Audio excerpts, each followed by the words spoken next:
Spotted yung itsura niya. So nagmana sa tatay. So good. Good yan para sa akin. Good.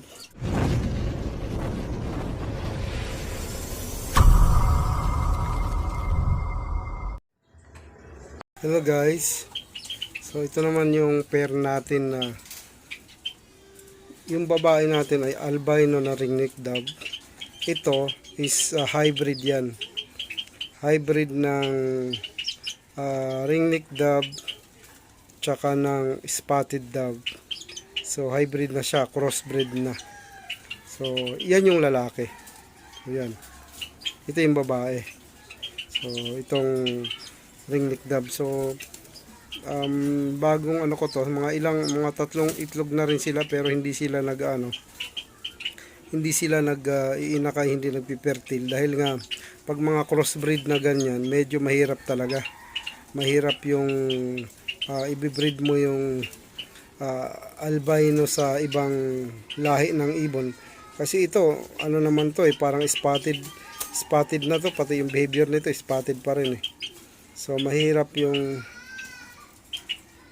ganitong mahirap sila talaga pero nagagawa pa rin sa tiyaga lang. So naipag-pair na natin yan tapos nagkaroon na nag-itlog-itlog na wala pa rin so in-expect ko kasi pero ngayon sa tiyaga natin mga pang-apat nilang try nagpisa din sila, nagpisa yan ng isang araw. Hindi ko lang alam kung dalawa or isa lang yung napisa dyan pero nakita ko na pisa.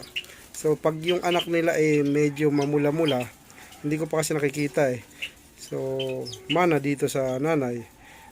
Pag yung anak nila medyo dark, may parang brown, doon mana sa tatay. So mas maganda kung doon siya nagmana kasi dito madali lang mag-produce ng albino Meron kang dalawang albino, pwede na yun, matic yun Ganito na yung kulay yung ganong kulay medyo mahirap na yan kasi hindi naman spotted yung kulay nito Tingnan mo.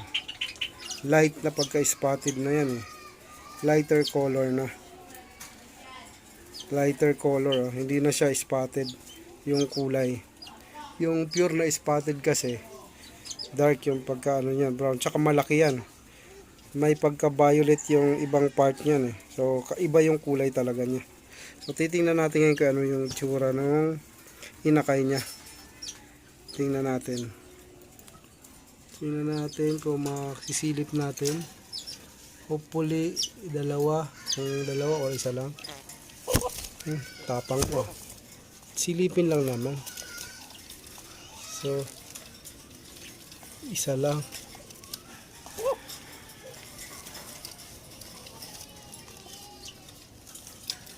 Yung inakay niya isa lang. Hindi nagpisa yung isang itlog. So yan So obviously hindi siya pula. So ibig sabihin parang spotted to. Pero isa lang. Tingnan natin So yan parang spotted yung itsura niya. So nagmana sa tatay.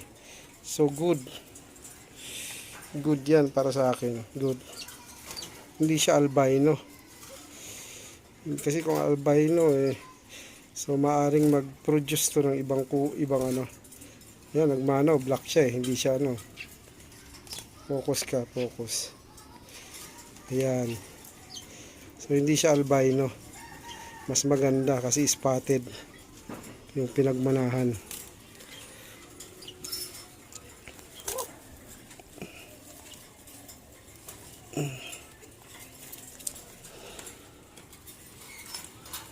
So, ayun lang guys. So, albino plus yung lalaki yon. So, yun yung doon siya nagmana sa kak. Isa nga lang yung nila inakay. Pero next time siguro magdadalawa yan. So, ayos yan. Kasi yung isang tropa ko ganito yung kak. Ganito yung hen. Ito yung nilabas. Ganito rin yung kulay. So, dapat siguro, hindi ko lang sure kung dapat yung kakaiba para doon magmana. So yun, good job. Next time siguro, dalawa na yung mapipisa nito. At least ito yung first time nilang magpisa. So, ayun, yun lang guys.